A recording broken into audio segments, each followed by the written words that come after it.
Sebuah insiden mengerikan mengguncang kawasan Pasar Badung, tepatnya di depan Pura Desa Lanpuseh Desa Adat, Dau Purikangin, Jalan Gajah Mada, Denpasar, Bali. Seorang bocah berusia 9 tahun, yang dikenal dengan inisial ALDV, mengalami pendarahan otak setelah tertimpa pohon beringin raksasa yang telah berusia sekitar 50 tahun.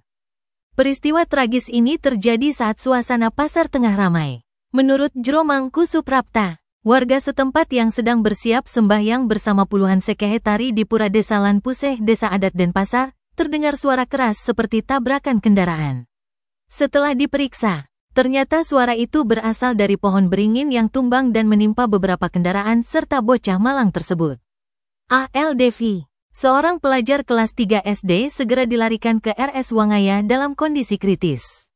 Selain bocah tersebut, sejumlah kendaraan milik warga yang sedang sembahyang juga menjadi korban tumbangnya pohon raksasa ini. Di antara kendaraan yang tertimpa adalah Honda PCX, Yamaha Myosol, Honda Scoopy, dan beberapa motor lainnya, termasuk mobil Daihatsu Xenia yang mengalami kerusakan parah.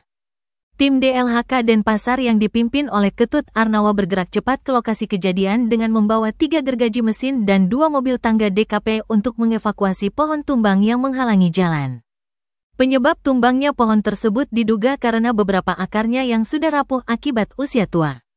Pohon ini memiliki tinggi sekitar 20 meter dan diameter mencapai 2,5 meter.